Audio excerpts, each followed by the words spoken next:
There's a moment when you're alone in someone else's house, responsible for sleeping children, that every sound becomes a potential threat.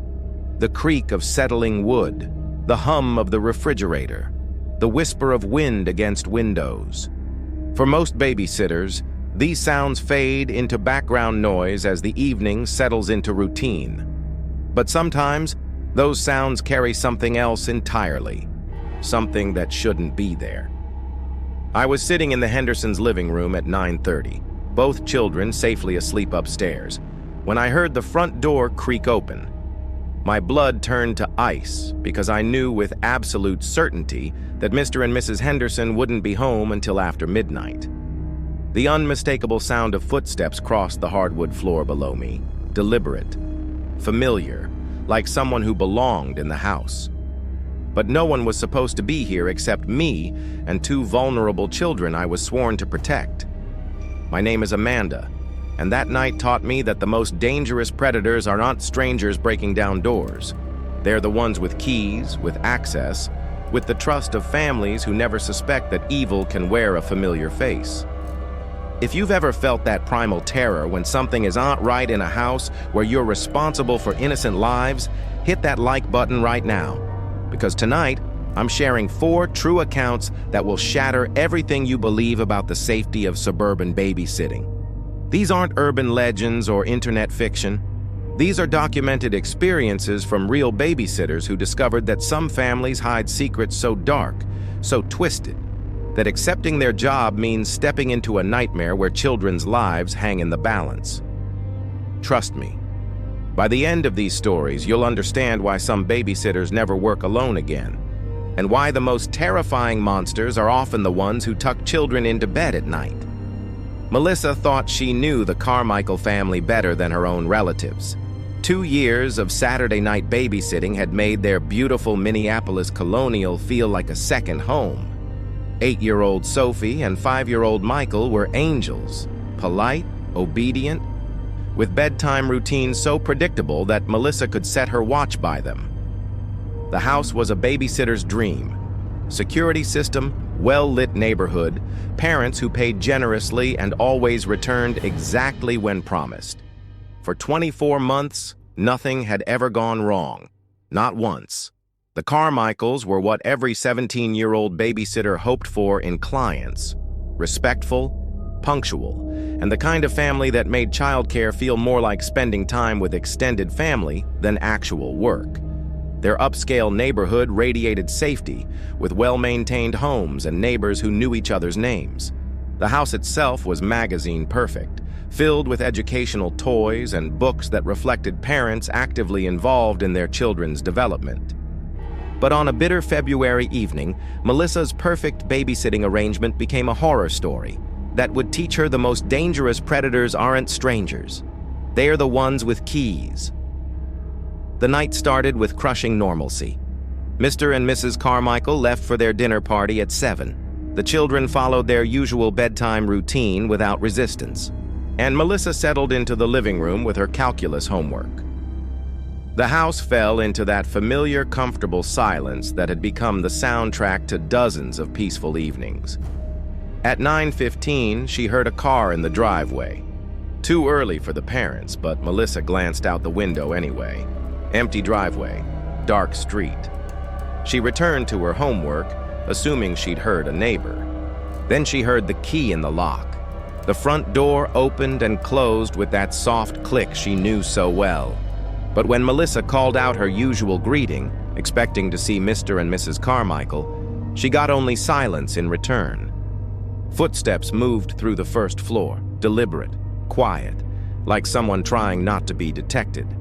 That's when Melissa's survival instincts screamed danger. The Carmichaels always announced themselves, always turned on lights, always checked on the children immediately. Whoever was in the house was moving like an intruder, but they had a key. Melissa crept to the edge of the living room and peered into the hallway. What she saw made her stomach drop to her feet. A middle-aged man in dark clothing stood in the kitchen, opening cabinets with the casual familiarity of someone who knew exactly where everything was kept. He wasn't Mr. Carmichael. She'd never seen him before in 2 years of babysitting. But he moved through the house like he owned it. And upstairs, 2 children were sleeping, completely vulnerable. Melissa's first instinct was to call the police, but she was terrified that making noise might alert the intruder and put Sophie and Michael in immediate danger. She quietly crept upstairs to check on the children, planning to lock herself and them in a bedroom while calling for help. But when she reached their rooms, she discovered something that made the situation infinitely worse. Both children were awake, sitting up in their beds, staring at their doors with expressions that weren't surprise or confusion. They were terrified, but it was the terror of recognition. If you're already feeling that sick dread crawling up your throat, smash that subscribe button and tell me in the comments, have you ever discovered that a family you trusted was hiding something that put children in danger? Because what Melissa learned next proved that the most horrifying violations happen behind closed doors, protected by family secrets and children too frightened to speak. "Who is that downstairs?" Melissa whispered to Sophie, her voice barely audible. The 8-year-old's response shattered Melissa's world. "That's Uncle Ray. He comes here sometimes when Mommy and Daddy are gone. We're supposed to pretend to be asleep and never tell anyone about his visits." Uncle Ray. The man had a key because he was family. The children knew him because he'd been making these secret visits for months, maybe years. And they were terrified because whatever Uncle Ray did during these unauthorized visits had taught them to fear him while keeping his presence a deadly secret. Melissa realized with growing horror that she wasn't dealing with a break-in. She was dealing with systematic family abuse, hidden in plain sight, protected by blood relations and children who'd been threatened into silence. Uncle Ray's access to the house, his knowledge of the parents' schedule, his ability to come and go without detection, it all pointed to a predator who'd been exploiting his family connection to abuse children while their parents trusted him completely. The children's fear wasn't just about Uncle Ray's presence. It was about what would happen if anyone discovered his visits. They'd been conditioned to believe that revealing his secret would bring consequences worse than enduring his abuse. Melissa understood that Sophie and Michael had been living with this terror for months, pretending everything was normal while carrying a burden no child should ever bear. Melissa gathered both children into Sophie's room, locked the door, and called 911 with trembling fingers. Her text to Mrs. Carmichael was simple but devastating. "Someone with a key entered the house. Police are coming. Children are safe with me." The investigation that followed revealed Uncle Ray had been making unauthorized visits for over a year, using a copied key and exploiting his brother's trust to access the children when they were most vulnerable. The children had been threatened into silence, told their parents would be angry and their family would be destroyed if they revealed Uncle Ray's special visits. What happened during those visits was too disturbing for police reports to detail fully. But it was enough to send Uncle Ray to prison for decades and destroy the Carmichael family's sense of safety forever. Melissa's quick thinking and protective instincts had saved Sophie and Michael from months more abuse. But her discovery proved that the most dangerous predators aren't strangers breaking down doors. They're the family members with keys, with access, with the trust that makes their crimes invisible until someone brave enough to act discovers the truth. But if you think family betrayal is the worst secret a babysitter can uncover, wait until you hear what Jordan discovered in a Phoenix mansion. Because sometimes, the most respectable families are using their children as unwitting accomplices in crimes so sophisticated that babysitters become accessories to operations that destroy lives across entire communities. Jordan thought she'd hit the babysitting jackpot when the Washington family contacted her through a popular childcare app. The assignment seemed perfect. Excellent pay, a weekend watching 2 children in a stunning Scottsdale mansion while the parents attended a business conference, and glowing reviews from previous babysitters that suggested professional, organized parents who took childcare seriously. The Washington house was a showcase of wealth and success. Modern architecture in a gated community, luxury amenities that screamed prosperity, and security systems that would make a bank jealous.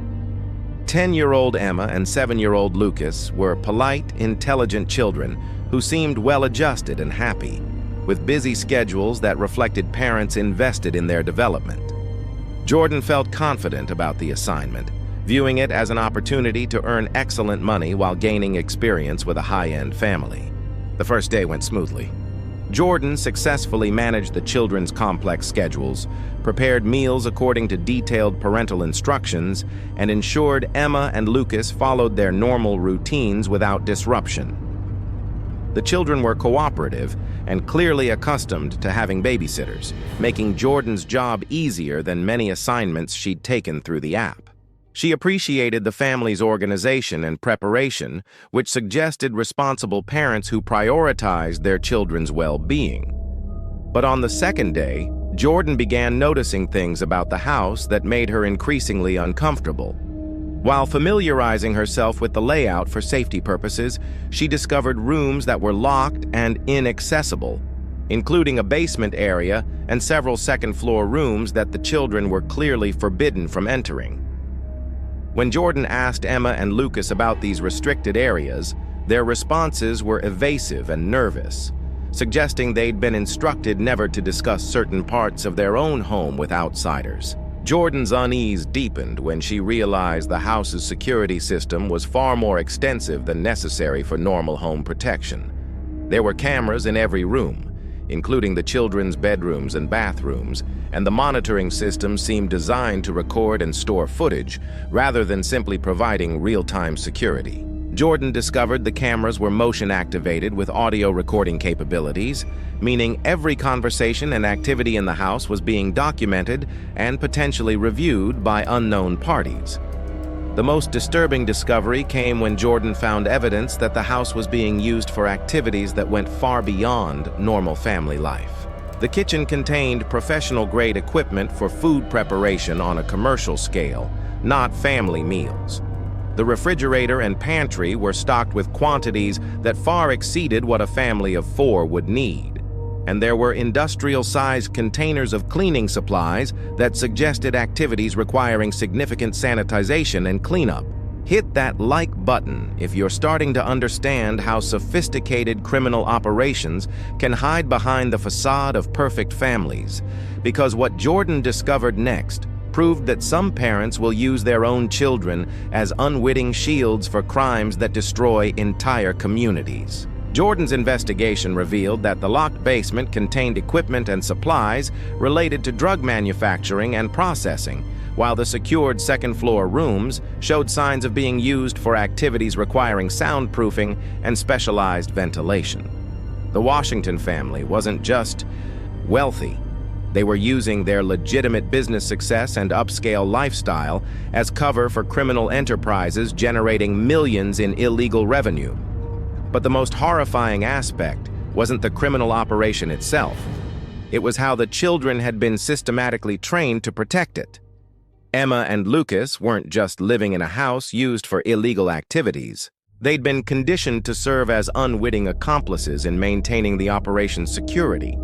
They'd been coached to give specific responses to questions from visitors, to avoid certain areas when outsiders were present, and to never discuss their family's activities with anyone outside the immediate family. The children's behavior, which Jordan had initially interpreted as good manners and obedience, was actually the result of systematic training designed to maintain operational security. Emma and Lucas had been taught that their family's suck business activities were normal and necessary, and that outside authorities were threats who would try to destroy their family if they learned too much about their daily routines. Jordan realized with growing terror that her presence as a babysitter was being used to create an appearance of normal family life that helped the parents avoid suspicion from neighbors and law enforcement.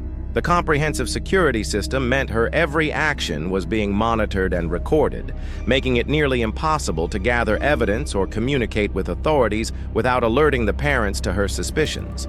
The children clearly loved their parents and viewed their home situation as normal, despite its criminal elements. They'd been raised in an environment where illegal activities were presented as necessary family business, and they'd been taught to view law enforcement as enemies who would separate their family. Jordan understood that any intervention would be traumatic for Emma and Lucas, who would likely resist efforts to remove them from their parents' care regardless of the criminal nature of their environment. Jordan's decision to contact law enforcement was complicated by the realization that she'd become an unwitting participant in a criminal enterprise that was using innocent children as human shields. The investigation that followed her report revealed the full scope of the Washington family's drug distribution operation, which had been operating for years under the cover of legitimate business activities and charitable community involvement.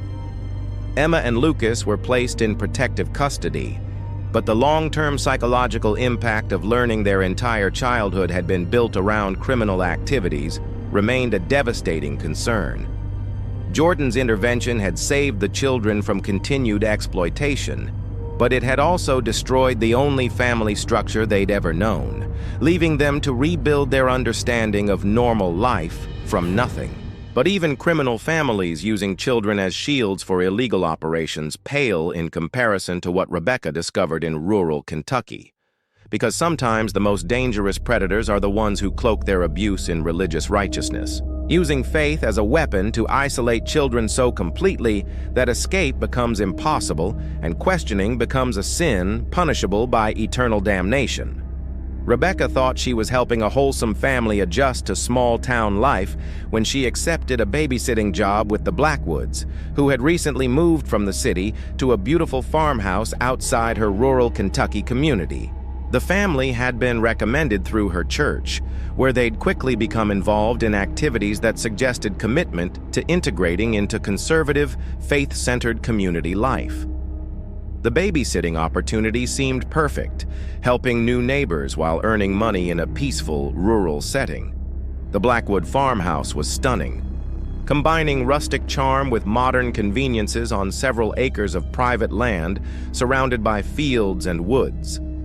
5-year-old twins, Sarah and Samuel, along with 3-year-old Grace, were adorable children who seemed well cared for and happy in their new environment. The family's commitment to organic farming, homeschooling, and traditional values aligned perfectly with Rebecca's conservative community, making the Blackwoods popular with local families who appreciated their apparent dedication to wholesome living. Rebecca's first babysitting sessions were pleasant and uneventful. The children followed consistent routines and demonstrated polite, respectful behavior that reflected strong family values.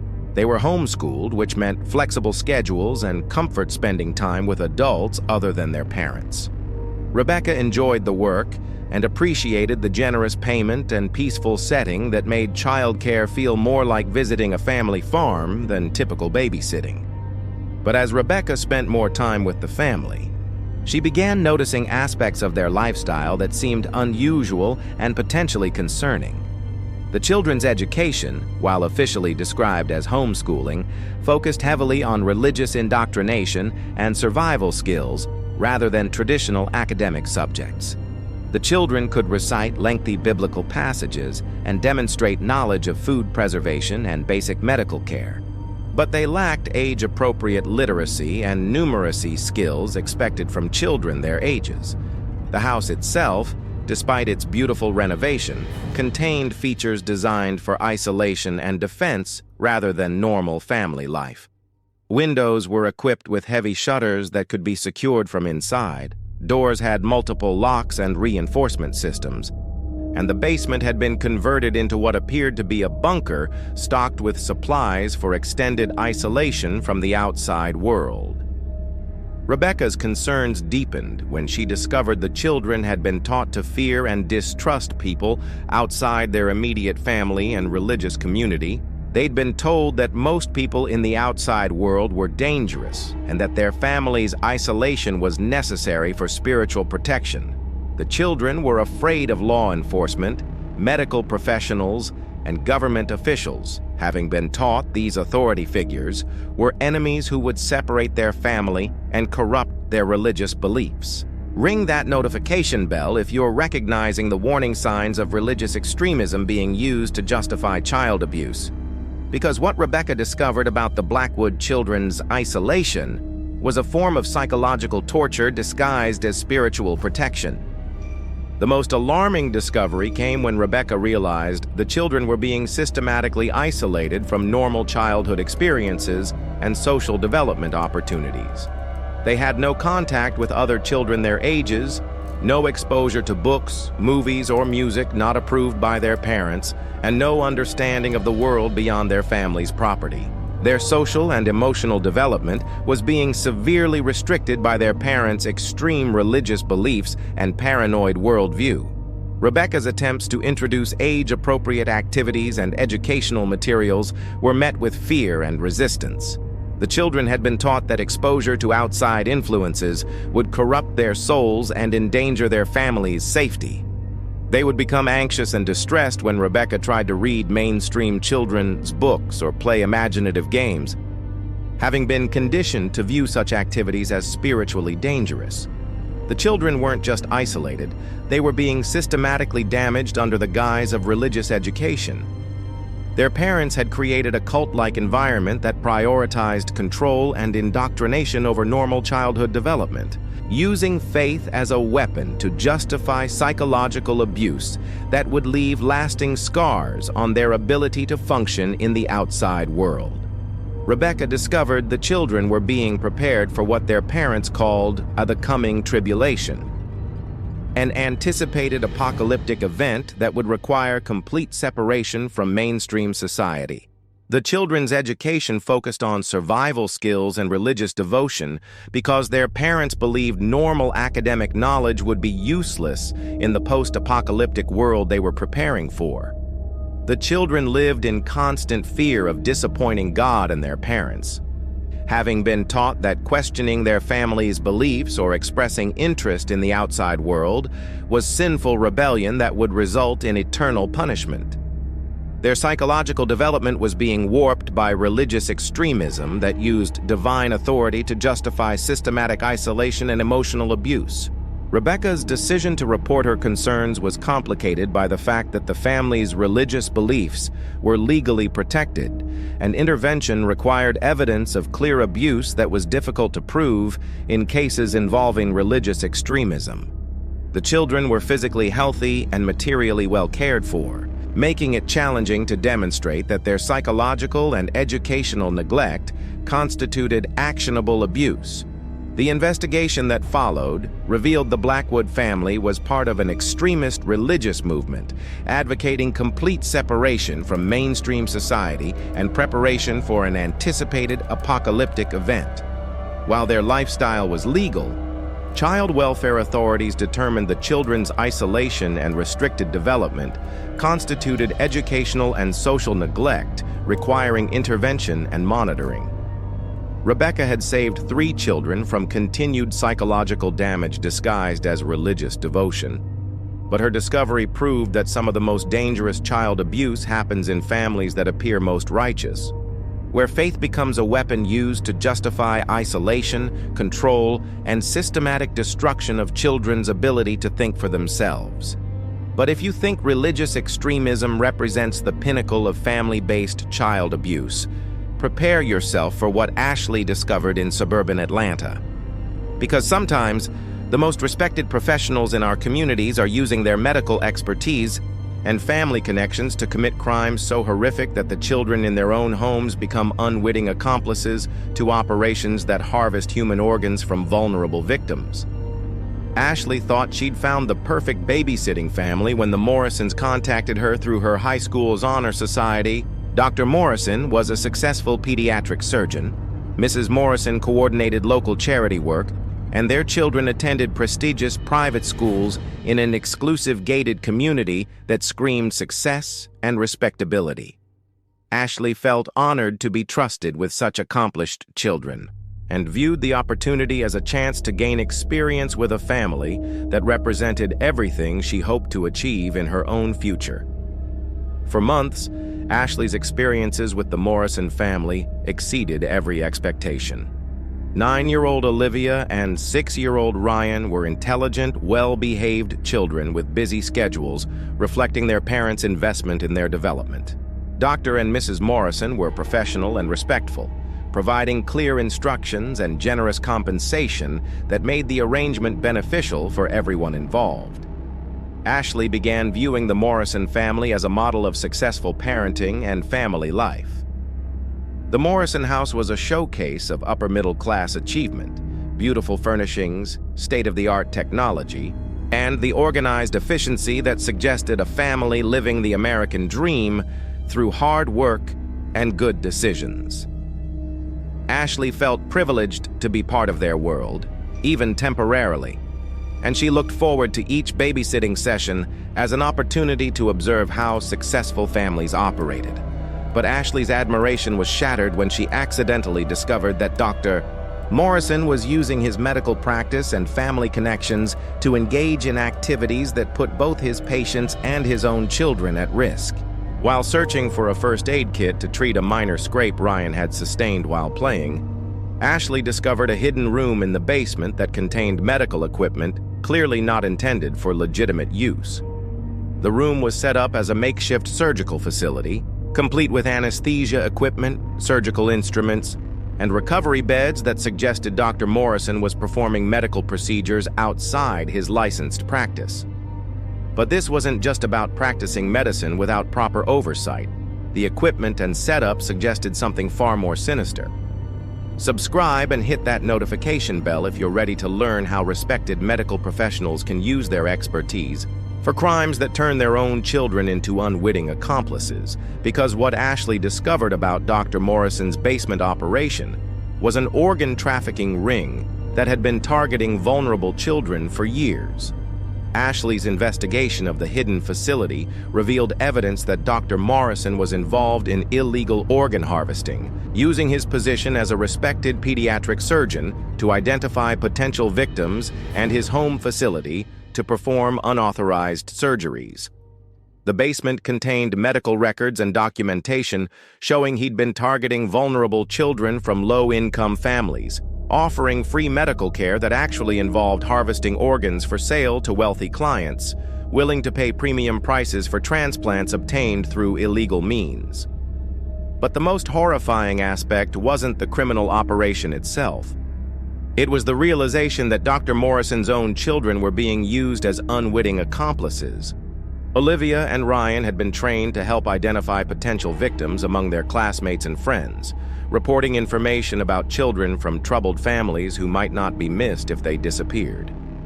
The children had been told they were helping their father provide medical care to underprivileged children, but they were actually participating in a systematic process of identifying and targeting victims for organ harvesting. Their innocent conversations about classmates' family situations were being used to create a database of vulnerable children who could be approached with offers of free medical care. Ashley realized her presence as a trusted babysitter was being used to provide cover for Dr. Morrison's criminal activities, creating an appearance of normal family life that helped him avoid suspicion from neighbors, colleagues, and law enforcement. The family's reputation for charity work and community involvement was actually a front that allowed Dr.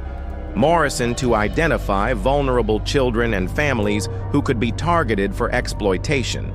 The children loved and trusted their father, viewing him as a hero who helped sick children.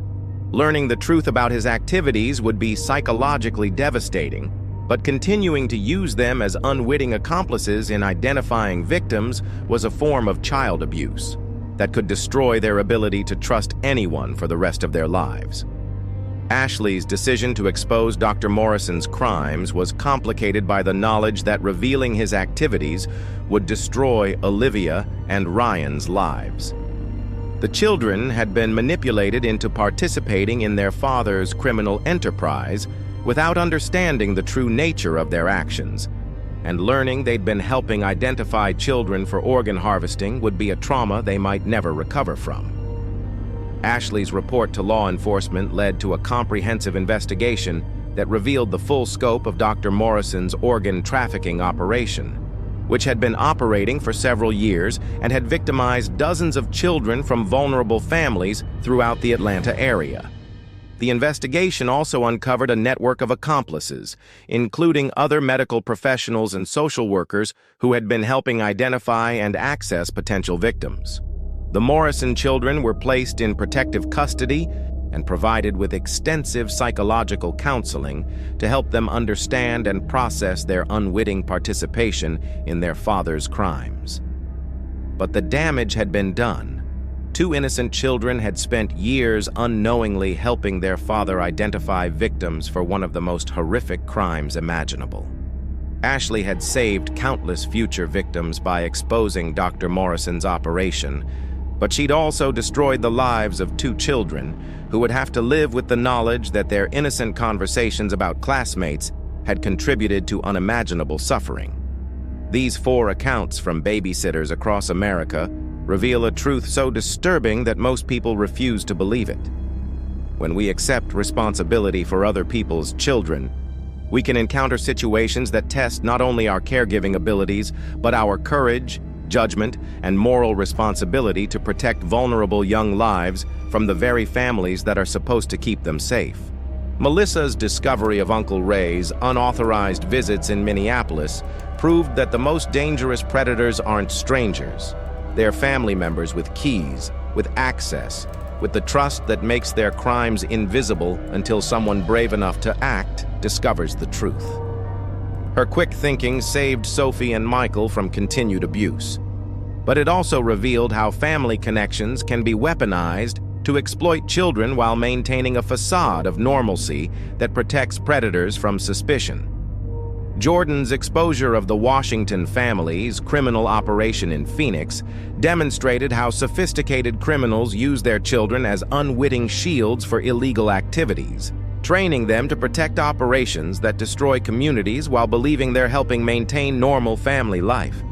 Her intervention saved Emma and Lucas from continued exploitation, but it also destroyed the only family structure they'd ever known, leaving them to rebuild their understanding of reality from nothing. Rebecca's recognition of the Blackwood family's religious extremism in Kentucky revealed how faith can be weaponized to justify systematic psychological abuse, using divine authority to isolate children so completely that questioning becomes impossible and escape becomes a sin punishable by eternal damnation. Her report saved 3 children from continued psychological damage, but it also exposed how some of the most dangerous child abuse happens in families that appear most righteous. Ashley's uncovering of Dr. Morrison's organ trafficking operation in Atlanta proved that the most respected professionals in our communities can use their expertise and family connections to commit crimes so horrific that their own children become unwitting accomplices to operations that harvest human organs from vulnerable victims. Her courage saved countless future victims, but it also destroyed 2 innocent children who would have to live with the knowledge that their conversations had contributed to unimaginable suffering. The most chilling aspect of these accounts is not the criminal activities themselves, it's the realization that in each case, the children were being systematically damaged by the very people supposed to protect them, and that babysitters often serve as the first line of defense for victims who have no other advocates willing to risk everything to save them. If you're currently working as a babysitter, if you've ever felt uncomfortable about a family's behavior, or if you've noticed something that didn't seem right about a child's home environment, trust your instincts. Hit that subscribe button if these stories have opened your eyes to dangers you never considered. And remember that sometimes the most important part of protecting children is not just keeping them safe from immediate physical harm, it's recognizing when their home environment itself poses a threat to their long-term well-being and development. Drop a comment below if you've experienced anything that made you question a family's true nature, because sharing our experiences might be the only thing standing between other children and predators who view babysitters as unwitting accomplices in crimes that destroy innocent lives. The next time you accept a babysitting job, remember these stories and understand that you might be the only person in a position to recognize when children need protection from their own families. Before you go, Check out the playlist in the description for more true childcare horror stories that will change how you see suburban family life forever. Because the most terrifying realization isn't that these crimes happened. It's that they are still happening right now in homes across America to children whose only hope for rescue is a babysitter brave enough to act when something doesn't feel right. Sweet dreams. And remember, the next time you're alone in someone else's house, responsible for sleeping children, listen carefully to every sound. Because sometimes the most dangerous monsters are the ones with keys, and the most innocent victims are the ones who call those monsters mom and dad.